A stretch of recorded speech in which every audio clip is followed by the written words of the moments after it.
Calculator का कमाल का इतिहास, पुराने जमाने से लेकर आज तक। नमस्ते दोस्तों, इस नए एपिसोड में आपका स्वागत है, जहां हम एक ऐसी चीज के बारे में जानेंगे जिसने दुनिया बदल दी। हाँ, कैलकुलेटर का इतिहास बहुत पुराना और दिलचस्प है। सालों से लोग गिनती करने के लिए अलग अलग तरीके और चीजें बनाते रहे हैं। क्या आपको पता है कि आज हमारे पास जो मॉडर्न कैलकुलेटर है वो पुराने जमाने के आविष्कारों का नतीजा है? आज हम इसी सफर पर निकलेंगे, कैलकुलेटर के इतिहास के सफर पर, जहां हम जानेंगे कि कैसे एक सिंपल अबैकस से लेकर आज के जमाने के पावरफुल कंप्यूटर तक का सफर हुआ। तो दोस्तों, तैयार हो जाइए इस मजेदार सफर के लिए, जहां हर कदम पर आपको नई चीजें सीखने को मिलेंगी।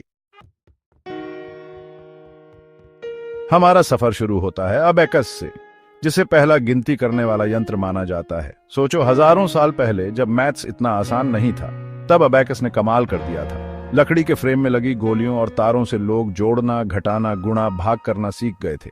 ये पुराना कैलकुलेटर मिस्र, रोम, भारत और चीन जैसे देशों में व्यापारियों, गणित के जानकारों और तारों के जानकारों द्वारा इस्तेमाल होता था।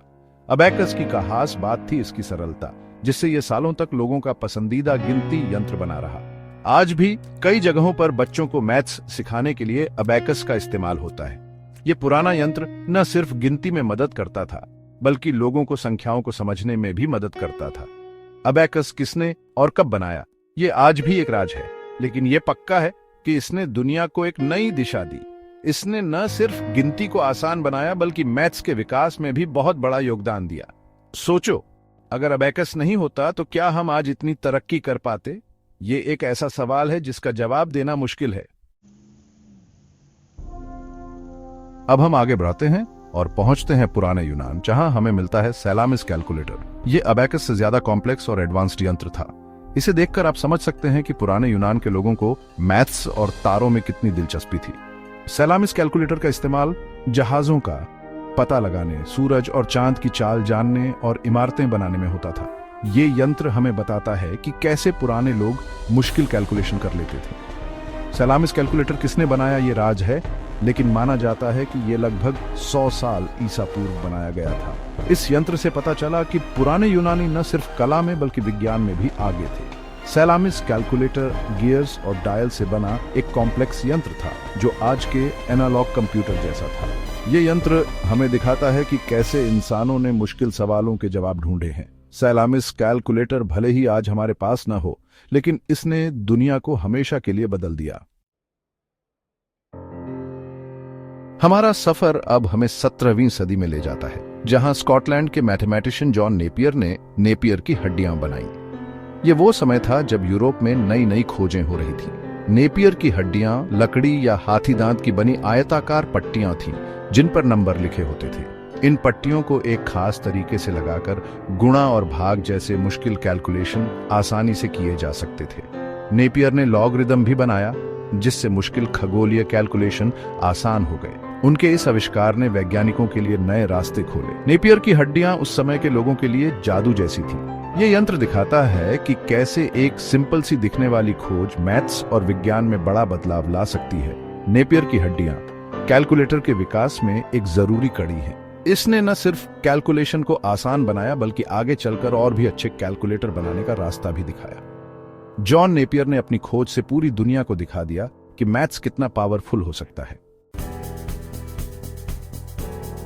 चैप्टर 4, पास्कलाइन मशीनों का जमाना शुरू। 17वीं सदी में ही फ्रांस के मैथमेटिशियन ब्लेज पास्कल ने एक और कमाल की खोज की, जिसे हम पास्कलाइन कहते हैं। यह पहला मशीन वाला कैलकुलेटर था जो बाजार में बिका। पास्कलाइन गियर और पहियों से बनी एक मशीन थी जो जोड़, घटाव, गुणा और भाग कर सकती थी। सोचो, उस समय जब लोग अबैकस और नेपियर की हड्डियों जैसी चीजों पर निर्भर थे, पास्कलाइन एक चमत्कार जैसी थी। पास्कल ने यह मशीन अपने पिता की मदद के लिए बनाई थी, जो टैक्स कलेक्टर थे। पास्कलाइन ने न सिर्फ कैलकुलेशन को आसान बनाया, बल्कि इसमें लगने वाला समय भी कम कर दिया। यह मशीन इंजीनियरिंग का एक बढ़िया नमूना था और इसने आगे चलकर और भी अच्छे कैलकुलेटर बनाने का रास्ता दिखाया। पास्कलाइन के आने से गिनती करने के तरीके में एक नया दौर शुरू हुआ। पास्कलाइन ब्लेज पास्कल की प्रतिभा का सबूत था और इसने टेक्नोलॉजी को आगे बढ़ाने में मदद की। चैप्टर 5, डिफरेंस इंजन कंप्यूटर जमाने की नींव। 19वीं सदी में ब्रिटेन के मैथमेटिशियन चार्ल्स बैबेज ने डिफरेंस इंजन नाम की एक कमाल की मशीन सोची। ये वो समय था जब फैक्ट्रियों का जमाना था और मुश्किल कैलकुलेशन की जरूरत भी आचाच रही थी। डिफरेंस इंजन भाप से चलने वाला एक मशीन कंप्यूटर था जिसे मुश्किल मैथ्स टेबल बनाने के लिए डिजाइन किया गया था, लेकिन पैसों की कमी और उस समय की टेक्नोलॉजी की वजह से बैबेज अपनी जिंदगी में इस मशीन को पूरा नहीं बना सके। लेकिन बैबेज के काम ने कंप्यूटर साइंस की नींव रखी। उन्हें कंप्यूटर का जनक कहा जाता है क्योंकि उन्होंने सबसे पहले प्रोग्रामेबल कंप्यूटर का आइडिया दिया था। डिफरेंस इंजन बैबेज के आगे की सोच का सबूत था। हालांकि ये मशीन पूरी नहीं बन सकी, लेकिन इसने आगे के कंप्यूटर वैज्ञानिकों को प्रेरणा दी। डिफरेंस इंजन टेक्नोलॉजी में एक बड़ा कदम था जिसने हमें आज के कंप्यूटर जमाने की तरफ बढ़ाया। चैप्टर 6 होलेरिथ का टैबुलेटर डेटा का जमाना। 19वीं सदी के आखिर में अमेरिका के हरमन होलेरिथ ने टैबुलेटिंग मशीन बनाई जिसने डेटा के काम में क्रांति ला दी। ये वो समय था जब दुनिया की आबादी तेजी से बेआरएच रही थी और बहुत सारे डेटा को संभालने की जरूरत थी। होलेरिथ की टैबुलेटिंग मशीन पंच कार्ड से डेटा पढ़ती और उसे आगे प्रोसेस करती थी। इस मशीन का इस्तेमाल 1890 की अमेरिकी जनगणना के आंकड़ों के लिए हुआ था, जिससे जनगणना में लगने वाला समय बहुत कम हो गया था।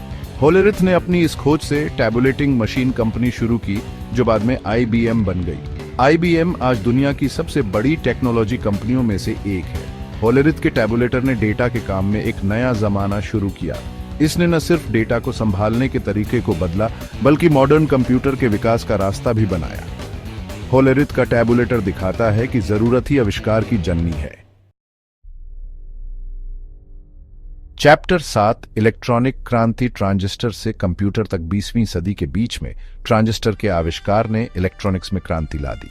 ट्रांजिस्टर छोटे और सस्ते इलेक्ट्रॉनिक स्विच थे जिन्होंने बड़े और महंगे वैक्यूम ट्यूब की जगह ले ली। ट्रांजिस्टर से इलेक्ट्रॉनिक सामान जैसे रेडियो, टीवी और कंप्यूटर का साइज छोटा हुआ और उनकी पावर बढ़ी। इसके साथ ही इलेक्ट्रॉनिक कैलकुलेटर का जमाना भी शुरू हुआ। पहला इलेक्ट्रॉनिक कैलकुलेटर 1961 में ब्रिटिश कंपनी बेल पंच ने बनाया था। ये कैलकुलेटर एनाइटा, MK70 ट्रांजिस्टर और दूसरे इलेक्ट्रॉनिक उपकरणों से बना था। इलेक्ट्रॉनिक कैलकुलेटर मशीन वाले कैलकुलेटर से ज्यादा तेज, अच्छे और इस्तेमाल करने में आसान थे। इसके साथ ही कैलकुलेटर का साइज छोटा होता गया और उनकी कीमत भी कम होती गई, जिससे वे आम लोगों के लिए भी मिलने लगे।